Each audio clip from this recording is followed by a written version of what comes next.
യാക്കോബ് ശ്ലീഹ എഴുതിയ 1-ാം അധ്യായം 22-ാം വാക്യം.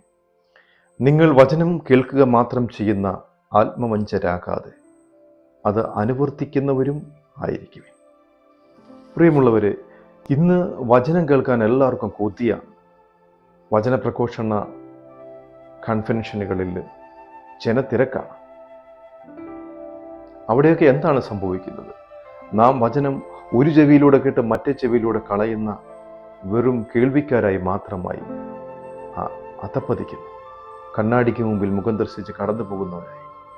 എന്നാൽ വചനം കേട്ട് ആ വചനം ഉൾക്കൊണ്ട് മറ്റുള്ളവരെ തന്നിലേക്ക് ആകർഷിക്കുന്നവൻ തൻ്റെ പ്രവൃത്തികളാൽ തന്നെ അനുഗ്രഹീതനാകും.